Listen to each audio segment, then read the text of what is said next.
podcast is part of the Sports Social Podcast Network.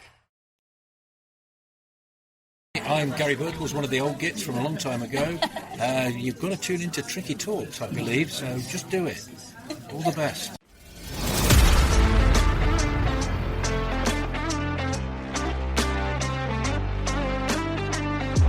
Robertson, the first time we've seen them attack them, and there's Francis!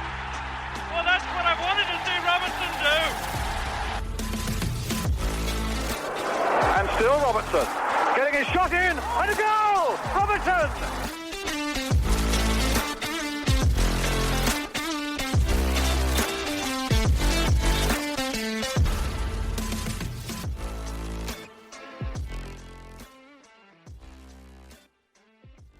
Hello and welcome to another episode of Tricky Talks. We are without Simon today. He was selected for the starting 11, but it turned out he couldn't be bothered to play, so he's just stayed at home. So coming in off the bench with all that heart that we need, we've got Chelsea's dad, Kev, on his Tricky Talks debut. So welcome. Thank you very much. Happy to be here. We're very, very happy to have you.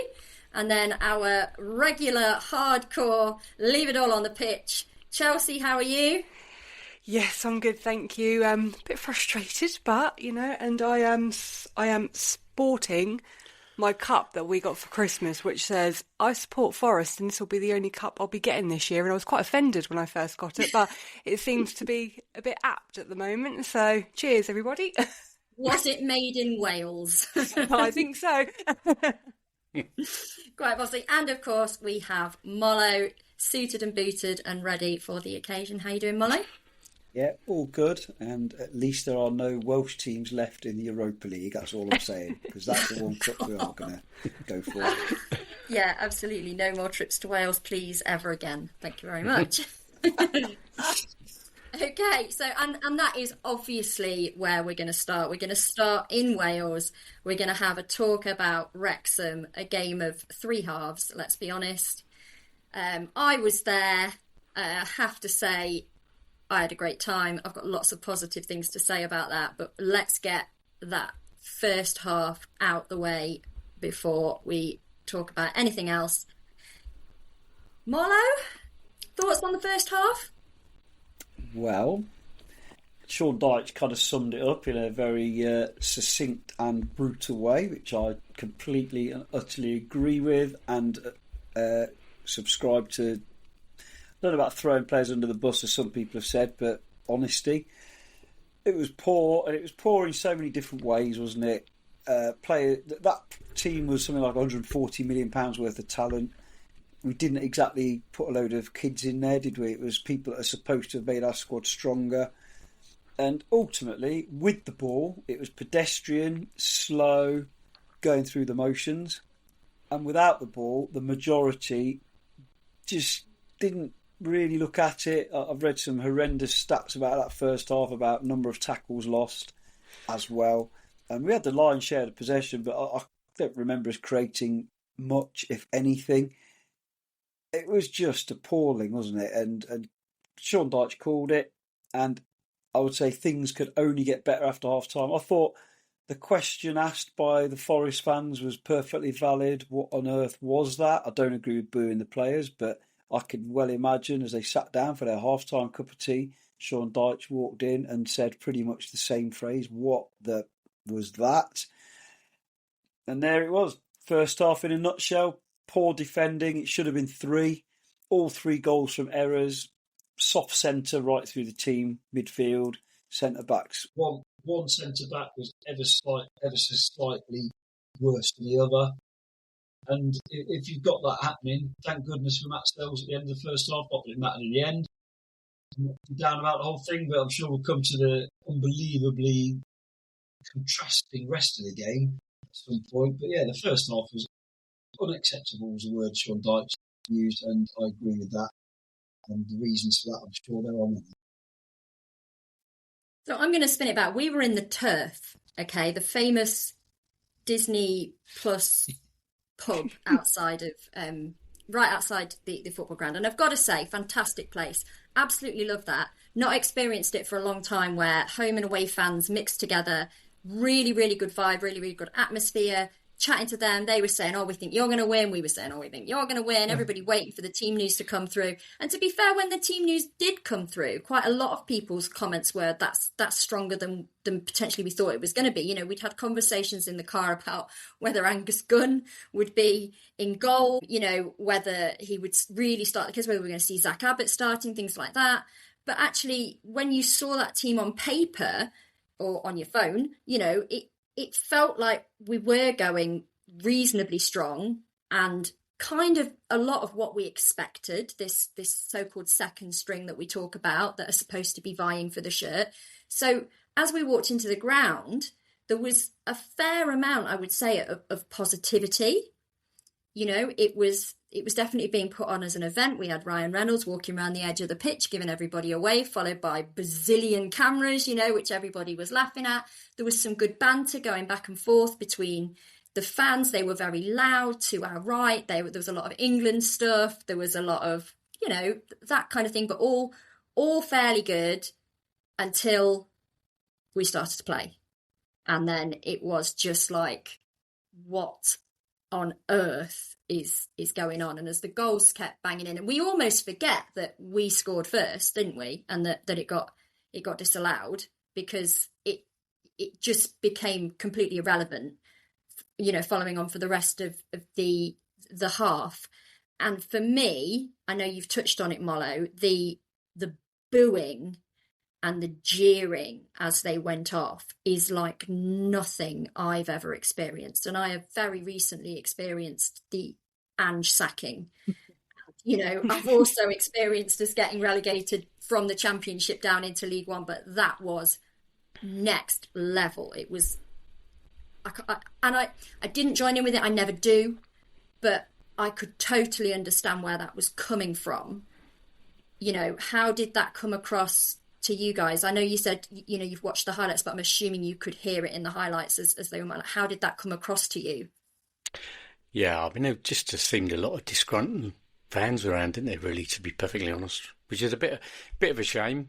You can sort of understand the frustrations, but I mean, as you say, you look at the team that went out there, and there's a lot of expensive players there who should be able to go out, and a lot of it seemed to be the desire. It just wasn't there, to be perfectly honest. That was the thing that really got to you, because there's no excuses really for that. And that was dished out. And that's the thing. We should be in a position now, in terms of money and also just general performance. We should be in a position where we do have two squads where they are both not equal. I'm not saying that, but they need to be at a level where you don't perform like that. There is too much money on that pitch in order for them to play like that. And it's totally unnecessary.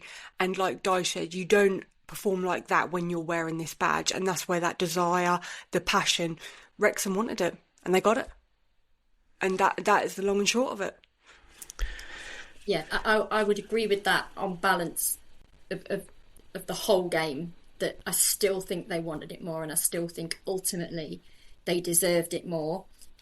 It was interesting. I think you can kind of, from the press conference at the end, in your head you can imagine what the team talk was like at half time in the dressing room. I think it was the same words used by the fans, in my opinion, because that's the sort of manager is. He will have said exactly what the fans were chanting, I'm sure. Yeah. And then obviously we rang in the changes, and the second half was a vast improvement in terms of footballing ability, drive, desire, scoreline. At one point we were singing Morgan Gibbs-White, he's playing on his own, which, I mean, I get where that was coming from, because he was very much the driving force when he came back on. But it was a total flip, wasn't it? You know, it was all of a sudden, here is the Premier League quality that they're talking about. The Premier League quality that I think actually bred the complacency in the first half. I think that's how it came across to me. You know, well, we're Premier League, we're going to win because we're Premier League and because we're better and we're worth all this money, but actually we're not going to do anything about it. And, you know, the word that was used a lot was endeavour. You know, they just didn't have the endeavour, did they, in the first half? Second half they did.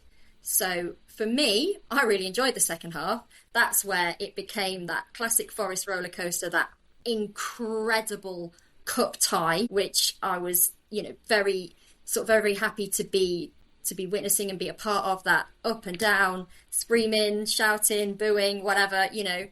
So, okay, tell me why the second half was so much better, Mollo. Two things, isn't it? Better players on the ball, looking to make the game go in our favour, and it did very quickly. I think watching the game at the time, it was horrible, and because we were losing for most of it, I don't think people have quite appreciated how good we were going forward second half. We scored 3 goals and it could have been more. Obviously, Callum was off this planet with his finishing and touch and everything. Dominguez was class. You're playing on your own. Very, very wrong on the day, because Gibbs White was superb and turned the game, but Dominguez was better on the day as well. Obviously, we were still up against Championship centre-backs. Jesus showed he can score a goal in the box. A 2-yard run on a defender that he gave him, he punished him for. We know we don't get that in the Premier League generally. We know only too well. And that's all it was desire, being better on the ball, a desire to push them back and keep them back, a desire to get in that box and score goals, all the things we need, and some genuine quality. There should be quality. I wrote down the team sheet, and there's no kids in that. I'm guessing here the youngest players would have been McAtee, who was 30 million, and Savona, who was 12 or whatever million, and has played however many first team right back for most of the season. Hutchinson's obviously quite young as well, though. Disappointed with him in the 10 role, because I've seen him play for Ipswich in that 10 role a number of times, and he's been, I think that was his best games for Ipswich. But the reason it turned around was just simple as better players, and Chelsea's nailed it in that your second string are the players who should be ready to come in for injuries in the Premier League, Europe or wherever. How many players put their hands up for a starting position next week, that played in that game? It was awful, absolutely awful. I can't remember. Dominguez didn't start the game, did he? He came on as well. So they literally nobody. Savona didn't do too much wrong. The problem we had second half, the reason we're better is we had better players going forward. The problem we had is we still had that soft underbelly at centre half, so there was always a chance they could hit us on the break, which is always what was going to happen, and kind of happened with the way they got a free kick and scored from the free kick. And that's it, really. Desire, square pegs in round holes in the first half, in a sense, in terms of Nottingham Forest, if that makes sense. I think it's pretty clear Zinchenko is a terrific player, but he's not the right left back for the way we play at Nottingham Forest. He's a midfielder. 2 centre halves. One, Morato is not as bad as he showed. That was his worst game in a Forest shirt, without a shadow of a doubt. And I've always said he's got something, but the gap between him and the other centre halves in terms of quality. He was the one, I have to say. Morato was the one that I was screaming for being pulled. At least he was there. He wasn't an invisible man like the other guy next to him. I've read on forums and stuff yesterday, some people saying, I thought Cunha was all right. I'm like, are they watching the same game? He won 0 tackles in the whole game, and he was never there, and he missed a tackle for one of the goals. But that's what it boils down to, isn't it? Quality and desire are 2 obvious things. But let's not forget as well, that team we put out first half were playing against not a full-strength Wrexham. And that's what's embarrassing. What on earth would have happened if we had that what's-his-face up front that always destroys us, even when we are at full strength normally, the old Bournemouth player. Kiefer Moore. Yeah, if Kiefer Moore didn't play, what might have happened? And that's the scary thing. But second half, in isolation, was superb football. Of course, we were going to concede at some point because with those clowns at the back. But going forward, we were superb. We could have scored more. Should have scored more. And fair play to them for changing it. Fair play to the players who came on and said, "This is how it's done." And what Dyche said afterwards, okay, some of those fringe players that we're going to need might be feeling a little bit crestfallen at the moment. The lads he brought on, he kind of inadvertently gave them a massive pat on the back, and you're my guys, didn't he? By what he said. So, so many things went wrong first half, and nearly all of them were put right second half. if he could have put a couple more subs on, maybe it would have. Who knows? We might not have even conceded that goal if he could have replaced both centre backs. It was very telling that he let Murillo play left back rather than put him in at centre back, and just let the two guys there continue, because there's no way. Well, there's not one of those players who started the game can go knocking on Dyche's door now, is there? Simple as that. Which is a bit of a worry, I guess, really, isn't it? Because our squad, if you want to call it squad, or the top flight players that we have, we haven't got that many, which is a bit of a worry when you get injuries coming along. Because to be honest, we haven't had that. We've had a few players out, haven't we? But we haven't been hit too badly, have we? It's almost as if we've been able to cope with having the players out. Because I mean, Savona, when he came in, I thought he's been quite a consistent performer, really, hasn't he? And I think him and Hutchinson actually play very well together, to be fair. So, I mean, that filled the gap with Aina. So it was good, but hell, if we start digging a little bit deeper and needing a bit more of those other players, bit of a worry now. Again, it should be that like for like, because the money that has been spent and the position that we are in, would be an injured, we should have had a striker who can come in and perform not exactly to the exact level, but a certain standard. And when was it, what we said in the last pod, where it was 1 goal in 19 games, wasn't it? And in terms of a standard for where we are, is not enough. And, we should be in a position where it is like for like. Centre-backs winning 0 tackles as well. That's yes. the most staggering statistic of all when you really dig down and look at the ones that were lost for the goals. I was going to ask about Cunha because I'd heard conflicting reports on how he was, Mollo. You're obviously just... I won't ask. Hey, okay. I'm not suggesting you are old school like me. What's the first thing you want your centre-backs to be able to do? Head it and tackle. Yeah. Simple things, isn't it? He's all right on the ball. He looked nice bringing the ball out once or twice. Nothing spectacular. Wasn't exactly John Stones, but no. I'd fancy my chances scoring up against him right now. And I'm 52 and fat and old. That pairing were horrific. Horrific. And tell you what, half time Mollo would have taken it. Put Mollo on. I wouldn't scored against their centre, I was against ours, but no. He was.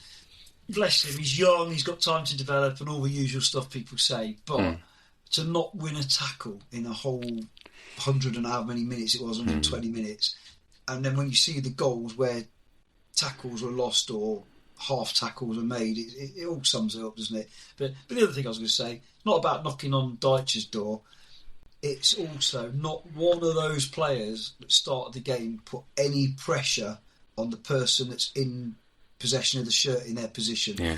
You look at the players who have come off the bench, and Dyche just took some absolute brickbats for not using his bench. Well, I think we can see why now on the whole, can't we? Yeah. And the only player who's come in really recently, and you alluded to one of them, Dominguez coming back from injury has got better and better and better. Yeah. And for me, he has to start against Arsenal, whether that be with all those midfielders. And the other one is Hutchinson, obviously, has come in and had an impact in some games. His end product still got a lot of work needed. And he lost the tackle for, luckily, I think it was disallowed, wasn't it, the goal? But I think it was that goal. No, was it? Yeah, he lost the ball cheaply in a weak position for one or two of the goals, didn't he? So he's got stuff to work on, but there's definitely something there that's a lot of promise. And he's been an addition. But the only question I'd finally ask about this sort of second string, have any of them done any more than Jota Silva did last season? And the answer is clear as day, isn't it? Yeah. But he was 100%, wasn't he? Yeah. Yeah. He knew what it is. He had some quality as well, but yeah. I saw it listed on social media earlier. Elanga, Toffolo and Jota Silva. Yeah. Have any of them been replaced by Betton? Was the question. And out of those, obviously Toffolo's different because he's taken the decision to go and play football, and I respect him for that. But 100%, Zink's a better player than him all round, but he's not a better fit for Nottingham Forest in what we do, is he? So yeah, 100%. That's like what we always say. You'd rather have a 50% skilled player giving you 100% than a 100% skilled player giving you 50% all day long. That doesn't happen last night if Yates is fit, by the way, does it? In the same way, no. We all know that. absolutely agree with that. No, I thought slightly in worrying. extra time I thought in extra time we were the only team that were in it. It felt like it was a real shame that we didn't manage to get a goal, because it was all right in front of us. It felt like we were really pushing for that win. And that's a fitness thing, I reckon. Yeah, and they did. Yeah. Wrexham looked dead on their feet by that point, which is something that I felt we should have potentially been able to capitalise on. Because they put everything into their performance, whereas in that first half, not many of us did they? And I don't subscribe to the, we can concentrate on the league and Europe, because those players who started the game predominantly, Sells and Jesus apart, and probably Hutchinson in that, because of the positioning thing, they need games. As many as they can get, and they're not going to get many Premier League games, most of them, because they were awful. Yeah. Although I have to say, that was one thing that, when it went to penalties, obviously last year in the FA Cup, everything went to extra time and penalties, didn't it? And you would have backed us to win a penalty shootout, you would have backed Sells to save a couple, and there was that conversation when it went to penalties amongst the people that I was with. You'd back Sells to nab a few here. And as they, when Morgan stepped up, you were still sort of in that frame of mind. I know they missed their first rather than he saved it, but you thought, okay, this could be all right. But Sells did seem a shadow of his former self in that penalty shootout. To me, maybe that's me being very harsh, but their goalkeeper was the absolute star of the show, wasn't he? And as much as I had a feeling both Jesus and Hutchinson were going to miss. I had that feeling. Sells, he didn't get near anything really, did he? Which was disappointing. It's the research, isn't it? It's going to be much harder to find out who takes penalties in what direction from their team with their background, with the amount of penalty shootouts they've been in, compared to us, who seem to have been in, like you've said there, numerous penalty shootouts lately. And Hutchinson, who's taken one or two for Ipswich, I think, if I remember rightly, and missed. But I was with you. I thought both of them were good. I actually couldn't believe the keeper dived for Gibbs White. I couldn't believe it. I was like, yeah. Gibbs White, I love him. He's a great player, and he's a great penalty. A penalty that goes in the back of the net at the end of the day, but very predictable with his penalties at the moment. And I called where he was going to put it, and he did, and the keeper dived obviously out of the way of it. So but no, I didn't feel overly confident when I saw him stood next to Sells, because he was very tall. That keeper wasn't. Fair play, he did a great job, and can't knock him. Right, well, I guess we put that one to bed, along with all the other domestic cups this season. And we move forward with the Europa League and our upcoming Premier League fixture, which we will come to after our regular features, which are starting with Mollo's moment. Can we have a moment? Try to dig deep, Mollo, dig deep. Were the pies good? I'm going to say, I thought about this long and hard, and I didn't know if I have the courage to say it. But I'm going to say the fans basically starting the team talk with what was that, because that was the question. I know there was a lot of aggression around it as well. People, being laying into the players, but that's what they needed to hear, was what on earth was that? Not you're not fit to wear the shirt. I don't like that, because people can have bad days and lots of people do. But that was definitely right up there in my thinking. And Callum Hudson-Odoi brought that ball down on his chest, looked at the goalkeeper, and side foot volleyed it into the basically more or less top corner over a very tall keeper.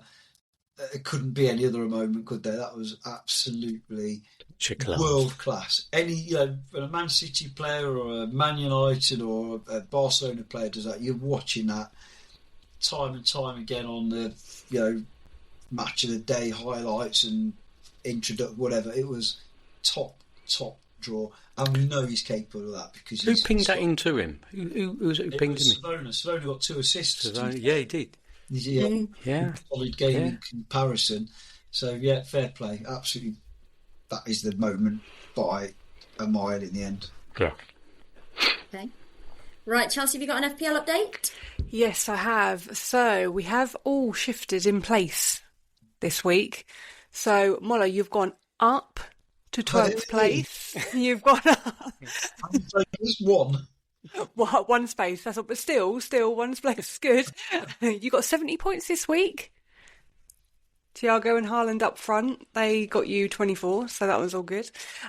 Kate, I would like to say that you'd gone up, Kate, but you're down. You're down to 29. I did go up. I went up very briefly and then I went back down. Oh.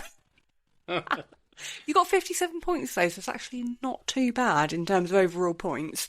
But the silent assassin of Simon, he has also dropped a place down to 9th. He got 39 points. Simon, that's not good enough, I'm afraid, when you're up that high, I tell you. I'll defend him at this point because he's ill. Yeah, he hasn't been making those changes, has he? Didn't he play with 10 men or something? Or was that the week before? Oh, I don't know. It might have been the week before. Yeah, But Molly, this might be the only opportunity that we get to say that he drops down. Yeah. Don't take it away from us. Sorry. And then me, I went down to 21st place, but I got 60 points. So I was quite frustrated. Wow. I was so happy with my points. I was like, yes, 60. And then I saw and was like, oh God, and I still dropped. So clearly everyone had good weeks. And also as well, I just want to let everyone know that there are a few blank and double game weeks coming up. So blank game week is where there's fewer than 10 games. And then you've got double game weeks where there are more than 10 games. So now that all our chips are reset, try and use them to your own advantage on some double game weeks. So watch out for that. And I will just have a little look at the overall leaderboard. So we have a new leader, Liam Boland. He Was it there earlier in the season? Yes, so he got 72 points this week and 1,261 overall. So he's now back. And then, so now David, Simon's brother, is not on bottom anymore. So he'll be very, very happy with that. We've got a new Stephen Brown. He's new at the bottom. Anyone know him? Yeah. Oh, yeah, from Welsh Steve. Welsh Steve, yeah. Oh, Welsh Steve. Oh, Welsh Steve. Well, do you know what? It's all about Wales, you see. Yeah. You deserve to be down there, Steve. You stay down there in Wales. Bless him. So he scored 42. Again, not bad points overall that we've had this week. So, yes, do better next week, all of us, please. Especially you, Kate. I want to see you go up like 10. I actually said to my 10-year-old, will you just do it for me? Because I'm so bad. Oh, okay, but no, I am doing it myself. It was just a moment. I'm doing it myself. I promise. No cheating. Yeah, I'll say no cheating, Kate. Okay, so I have got a quiz question. I'm quite glad you're here for this, Kev. Actually, because I think you Must and be Molly. an old one. We thought that. Old question.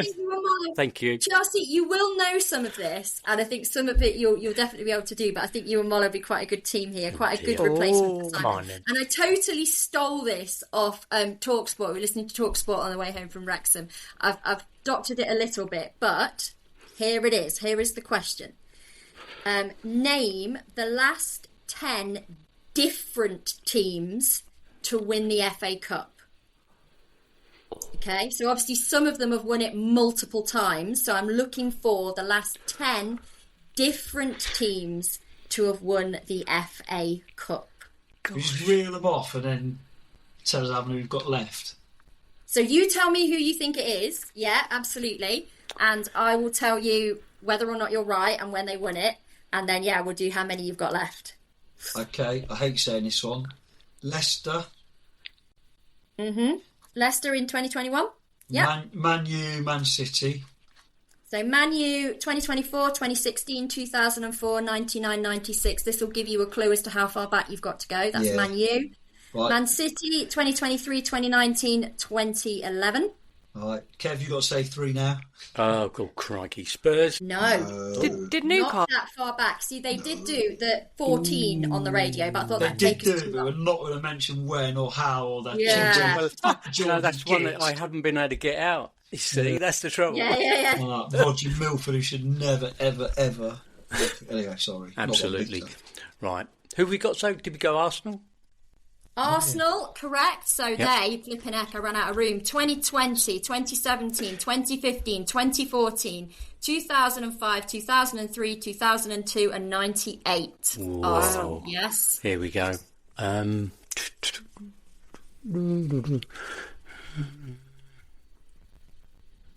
God. Come on, Charles, you've Think got of the one. big six.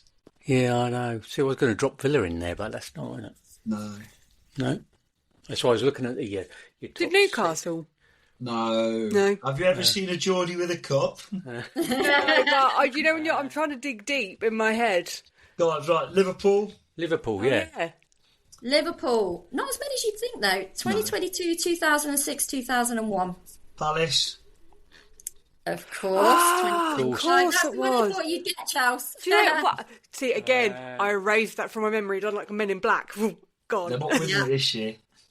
No. So I've got a couple of corkers I've been saving. 5.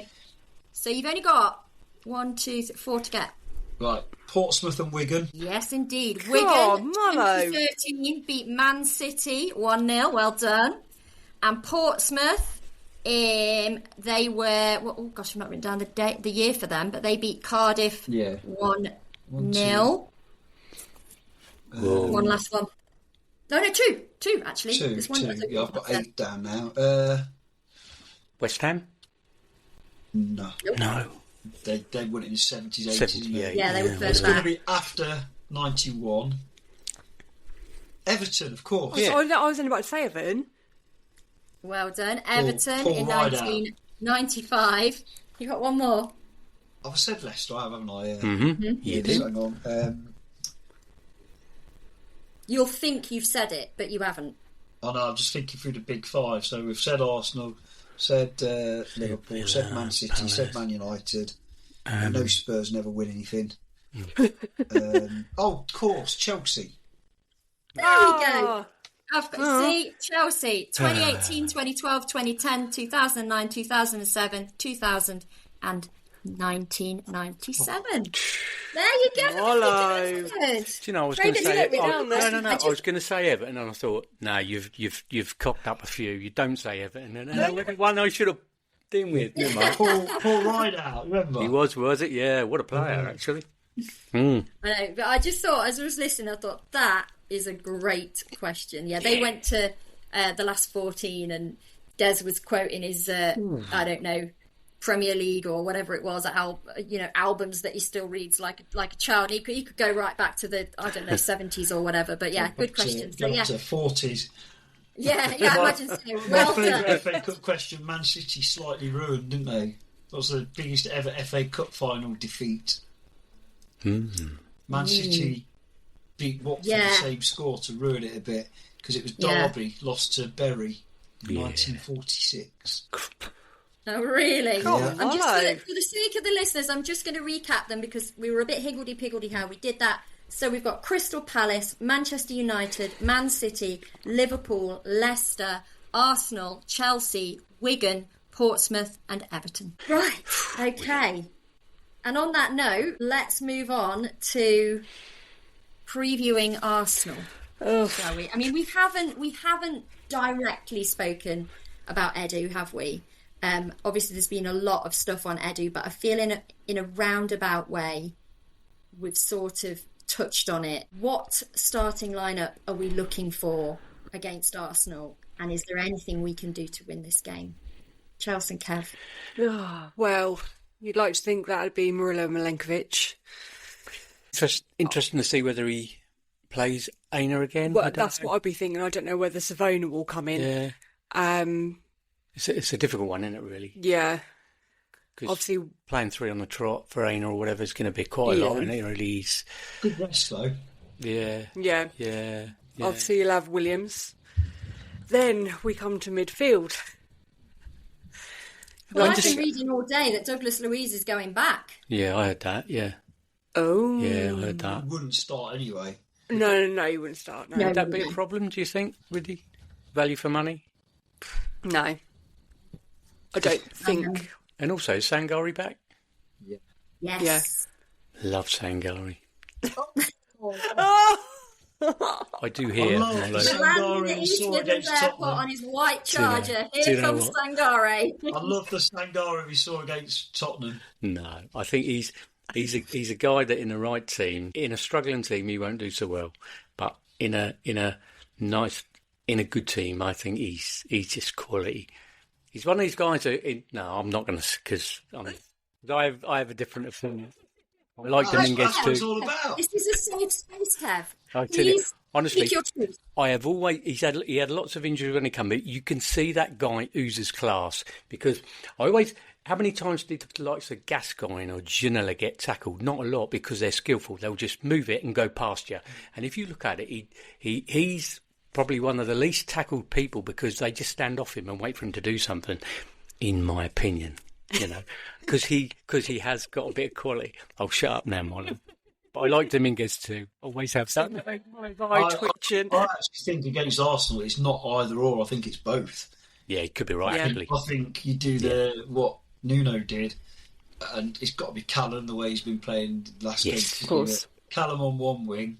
Yep. Probably Dominguez holds up a side, doesn't he, better than any of the others. Yeah. Well, obviously, you've got to have Anderson in the middle, to be fair, because Anderson used to hold up a side sometimes. But I think you go, unusually, I'd go Sangare and Anderson with Dominguez and Callum outside them, Gibbs White, and then literally it's got to be Jesus, hasn't it? Unless Yeah, you start exactly. anyone in the meantime. Yeah, I think so. I think Aina definitely over Savona, because Savona got ripped a new one at their place, and he's come on since then, hasn't he? And he's actually one thing about Savona, when he comes up against really good wingers, he seems to step up and do his marking job really well.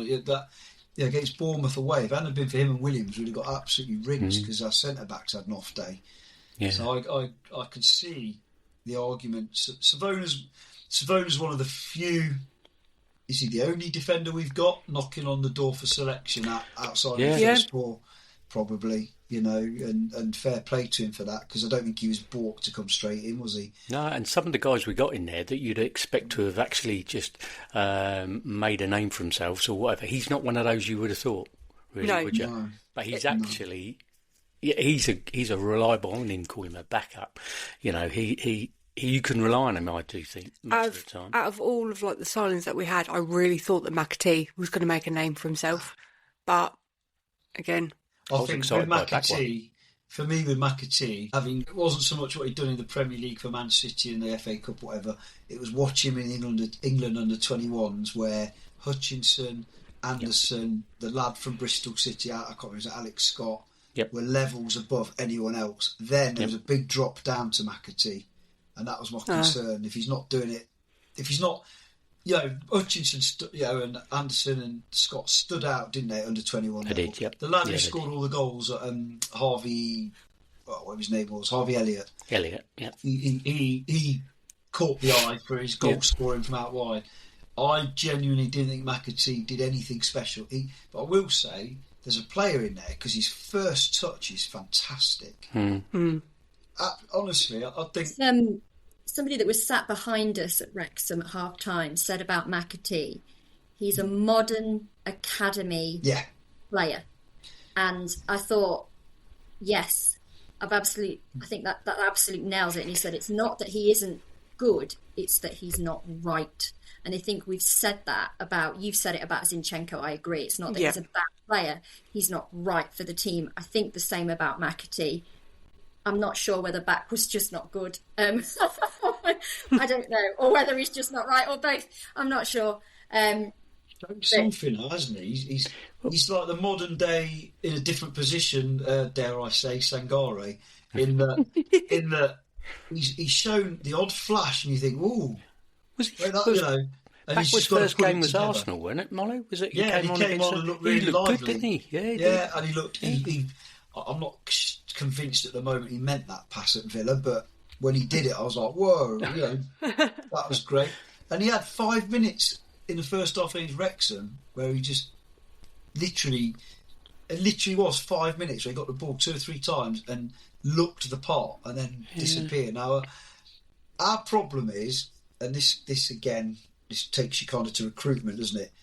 We're not Arsenal or Man City, you can pay 25 million for a potentially good player. You Absolutely. can learn the game in England, maybe send him out on loan for a year, and then comes back like a Saliba and drops in and is Premier League ready.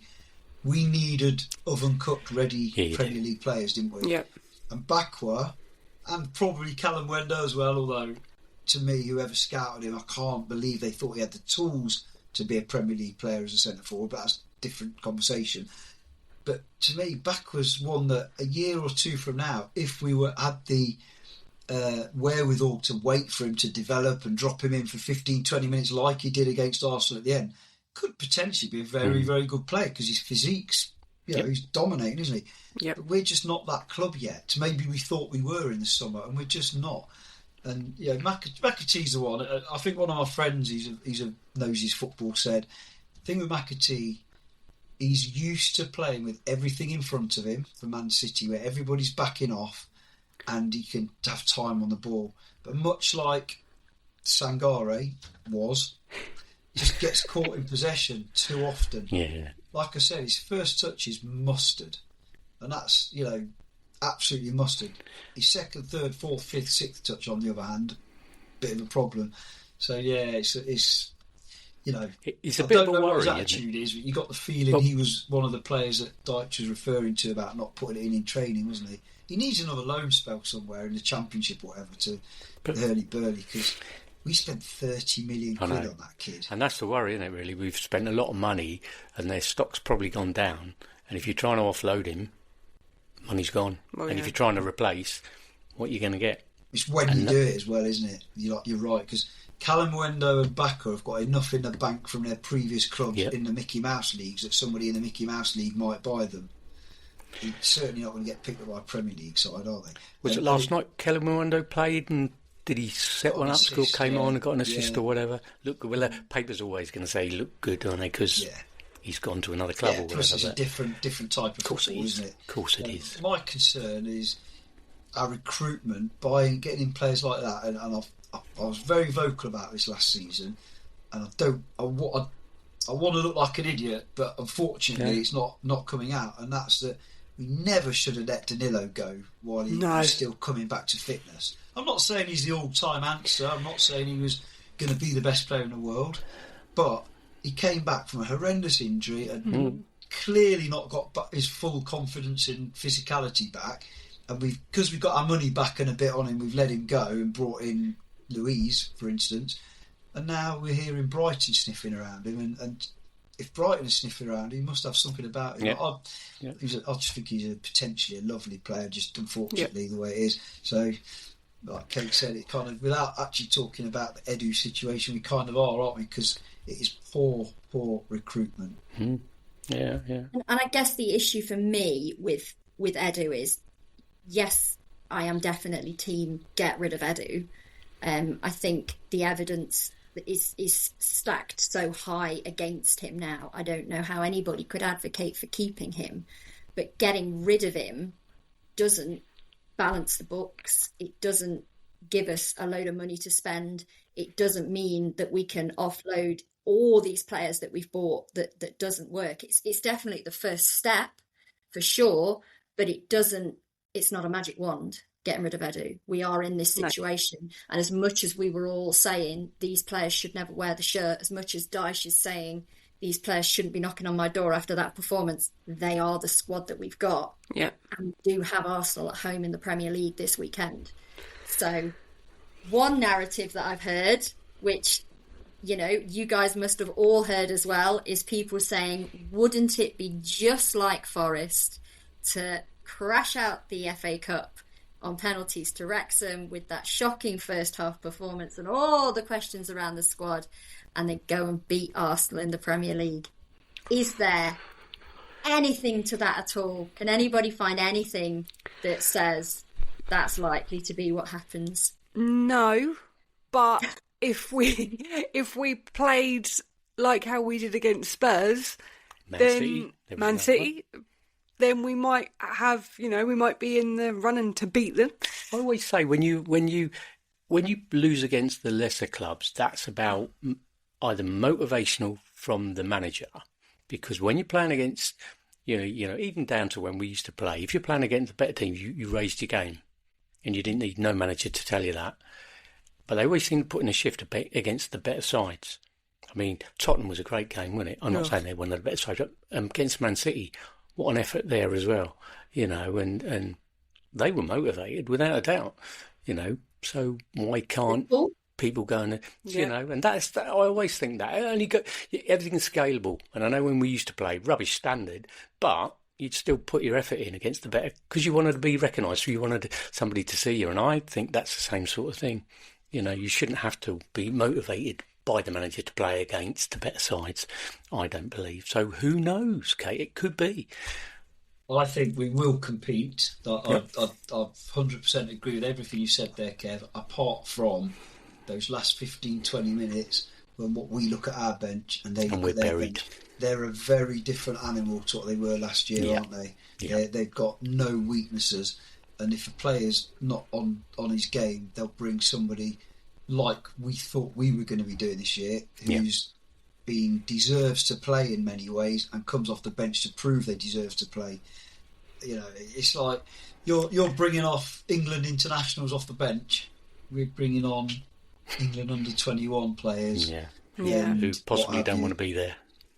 We don't know, do we? I mean, I think the problem though, the phrase that you use there, Kate, there is no magic wand, and that is 100% it, isn't it? I'm not necessarily get rid of Edu because I don't know what his job is. I don't know what he does. I don't know if the recruitment is all on him. It's just people's assumptions, isn't it? But what I do know, it's incremental improvements in a number of areas. Like obviously attitude was one of them. Recruitment is a massive one.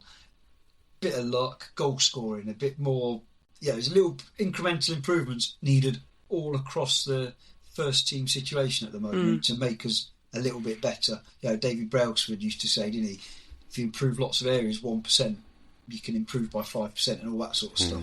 Because the gap between clubs in the Premier League financially might be massive, but on a day-to-day basis isn't much. Wolves have been far and away the worst team in the country, and they've started playing lately, haven't they? Just in time to come to us. There's no easy games, but I do feel like Arsenal at the moment, they're a level, and this is an incredible thing to say, but they're a bit of a level above where Man City were when they came to us. We need that Arsenal to turn up that don't fancy it or are complacent, but they don't seem to have that in their armoury. There's like a desperation about them. When they were struggling against Wolves, they found a way, didn't they? And I mean, what could possibly go wrong? The best set piece team in the country versus us. Do you know what that is? I was about to say set pieces. Me too. That's the thing with Arsenal. It's set pieces, isn't it? It's set pieces. Yeah, we are shocking. Could all change. I think the thing against West Ham it was points over performance. I'd love to see. We ain't going to get the points. I'd like to see a performance here, just so you've got something to work off of, really. So that can build up the confidence. Absolutely, and I think that's probably where we need to be. Really, that free hit thing. It's not that hard, but put in a performance. You know, get a little bit of confidence back and move on. I think is probably what we're looking for more than anything. The only area going in our favour, I suppose, where we can 100% match them is our centre-backs. Yeah. Will match their forwards, whether it be Gabriel Jesus or that other fella they spent silly money on. We know we've got the players to match that. It's just, on the day, we're going to need Ando at his absolute best. We're going to need Sangare to be the Spurs version. And not to denigrate him specifically, but the team generally. We destroyed a Spurs team that absolutely did the same as what we did turning up to Wrexham. They did not turn up. They did. I said at half time in that game, they can't be that bad second half. They've not competed for a 50-50 apart from their centre backs, obviously, because that's their job, unlike ours last week. And they came out second half, and if anything, they were worse. And yet, some of the goals were gifts, weren't they? Yeah, they were. Yeah. And that's, we should have put them to the sword in some ways. And that's the thing. I can see Jesus really upsetting their centre-backs. I just can't see him scoring against them if you follow the drift there. No, he's a handful, isn't he? Yeah. It just makes you wonder whether the referees are getting a bit wise to how he plays. Yeah, he dives a lot. He does, and I mean, you could call that being quite clever, but I think they do get wise to it, really, don't they? To be honest, there seems, in games we've seen such a gulf between or gap between, him and everyone else. It's difficult for him to hold up. I mean, he's not playing what's he playing? He's not really playing as a striker. He's playing somebody who puts the ball up to and tries to bring it down and then get clobbered. That's at the moment, isn't it? Which is a bit of a worry. Another thing, that's looking for goals elsewhere now, isn't it? Rather than from Jesus, unfortunately. Strand Larsen, is that coming? Oh, well, oh.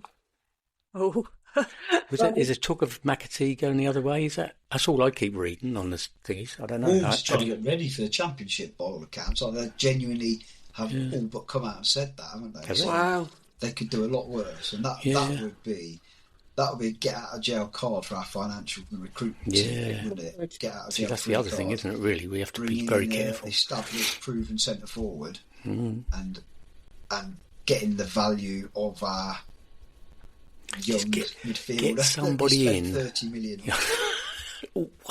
I think it's just that you just want people who want to roll their sleeves up and just work hard, don't you? I tell you what, I don't know. I might be speaking out of turn here, but Morgan Gibbs White to me of late, he's changed his game a bit. I know he always run. He's running more than I ever picked out before. Let's put it that way. He was Mr. Skillful Turn Toucher. Am I right? Have I misread it? He just seems he's to always been our run hardest and working run. midfielder. I think what's happened, it's noticeable because the gap between midfield and attack seems to get wider and wider. But I think he had a little spell where we were trying to get him playing further up the pitch, which is really what we want. Yep. And Anderson seemed to be the running. But I think one thing Gibbs White never leaves anything out there. When he's on a bad day, he's running his socks off. And whether he's had a new contract or not, he's always the same. And I think it's one of the areas that I think our expectations of him are very high as well, because we know what he's capable of. I think, I'll be honest with you, Kevin, maybe it's a seeing him live thing rather than on the telly.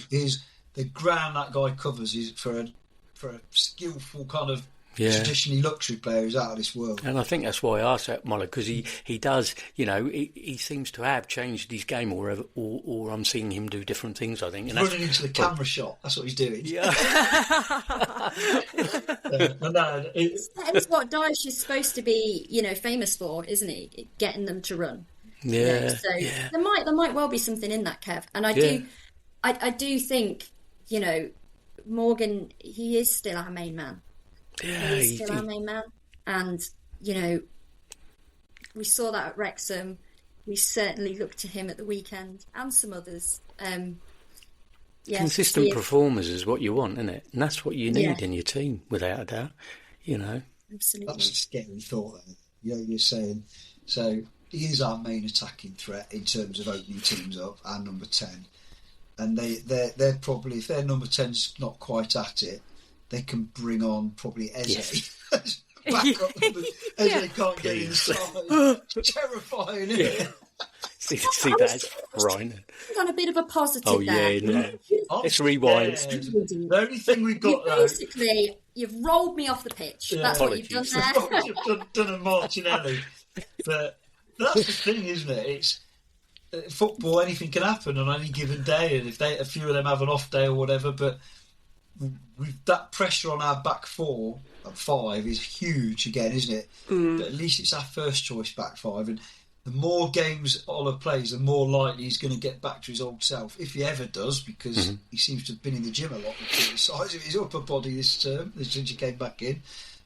So there's that, isn't there? And let's just hope, because on paper our back four should definitely compete, and our midfield on its day should compete. Our problem is that phrase, isn't it, on its day, and confidence hasn't been flowing. But I do think I'll be very surprised if he goes out with two wingers. Yeah. If he does, it'll be a very interesting team selection, because if I'm Nico Dominguez and I'm not starting that game, I'm assuming the manager doesn't rate me, and I'm looking elsewhere, because he's been our best midfielder for the last few weeks, hasn't he? He's outshone all of them. That's consistent again, isn't it? You know, I think does the basics really well. Yeah, I think you hit the nail on the head. We all get wrapped up in this. Oh, Forest last season, we were there. But you hit the nail on the head there, Mollo. You said we're buying sort of like £30 million players that we expect to come in and, and do a job of when others are spending 80 million or whatever. Yeah. You do have to get real sometimes. I was swept up, and it's not until you said that. You're absolutely right. Can I just say, though, as much as I'd love to take credit for this, and I think you know where I'm going with this, Kate, the person who said that to me, and not just to me, it was two other people, was actually, bless him, R.I.P., Kevin Campbell said it. He said, you'll go out and you'll spend £30 million, that doesn't buy you a Premier League player necessarily anymore. No. And teams like, not just Arsenal, there's others, isn't there? Look at the players, the one I look at, everyone when we went to Fulham was, we should win this, they've got players out. Look at the players they've brought in and the run they've gone on since. And that goal, their fifth choice midfielder, Harrison Reed, scored. We don't have a centre midfielder who can even score a goal like that. No. He's their fifth choice midfielder. They've got Tom Kearney doing bits. Lovely. Yeah. He's been a quality player for a number of years. So the standard of the player you need at the cost you're having to pay is unreal. Yeah. And what you've got to do is make that gap up with your endeavour, your teamwork, and everything else. Yeah. And take a gamble on potential like we did with Murillo, which has paid off massively. Yeah. And see where it takes you, because the quality of the league isn't actually better than it ever was. It's just the sheer lack of drop-off in squad for most of the teams that have been there a long time. Everton showed that, didn't they? They had loads of players missing, but they still looked a really balanced side. Did. Both times they played us, they battered us in different ways, different tactical way. And that's the way it goes, isn't it? They stuck their right back couldn't get a game because of that O'Brien. They get injuries. He goes in at centre back, and the right back who couldn't get a game comes in and looks like a Premier League ready-made right back, didn't he? Yeah. No, you're right. It's just the way it is. It's a tough league. I'm not making excuses because we want to compete, but if we're going to compete, we need those other things to happen. And we need to get our recruitment better. If you're hitting it 50-50, you're doing quite well, but we're miles off that in the last 12 months, aren't we? Yeah, we are. Yeah. A cheeky little bid for Elanga back, is that on the cards? But then what are you getting? I love Elanga, but it's going to take him 3 or 4 months to get his confidence back, isn't it? Well, yeah. Well, he just takes play to them. The only thing that I like with him, nothing else, give him the ball, he'll get done like... Because the thing that frustrates me now as well, Milo, and I find out and I shout at it... We don't drive into the box. Yeah. We never get a penalty because we never will turn and go back. Get in that box and see what happens a lot of the time. 100%. We don't do that, do we? And our wingers... Unfortunately, we seem to have lost connection with Mollo and we're not able to get him back. So what we're going to do is we're just going to finish this episode off with myself and Chelsea and Kev and head straight into what we think is going to happen against Arsenal. Absolutely. Okay, so I think... we have to do score predictions, or do we have to? We've missed out. I've noticed we've missed out man of the match for Wrexham, but we'll do that. We'll do that in the group so that Simon can update his spreadsheet. We won't do that now, but I think we should do score predictions. So I know we've said already it's all about performance for us, and I absolutely agree with that. We need to see a performance, but what do we think the score is likely to be? One each for you, Chelsea and Kev, one each. Ladies first. I'll give the Arsenal score, you give the Forest. All right. Yeah. 0? Right, so I'm going to go 1-1. Here we go. 1-1. Oh, I like it. Yeah. Chelsea? I'm just going to see what's in his coffee cup over there, but I definitely don't think that's going to be 1-1. Okay, I'm not going to say what my head said, but I'll go with 2-1. To Arsenal. Okay, just checking. Okay, I was going to go 3-1 Arsenal. That's what I was going to do, but I not thought... what I hoped. But, okay, so, Team Kev, come on for that point. Come on. With an 8 out of 10 performance, there we go. Which is obviously, I'm looking for a good performance. Can I say he's never this positive? Never. I have to never, be. never, I've never. changed. Okay.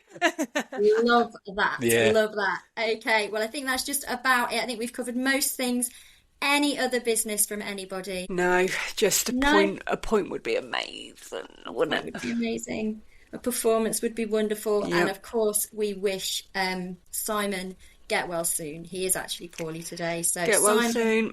I hope you're listening to this from your sick bed and not too critical of the editing that I'm about to do. And hope that you are feeling better and back at the keyboard, ready to play Forest and Magic for our next recording after we thrashed Arsenal. Bring it on. There you go. All right. So thank you very much for listening, everybody. Take care, enjoy the game, and we will see you very soon.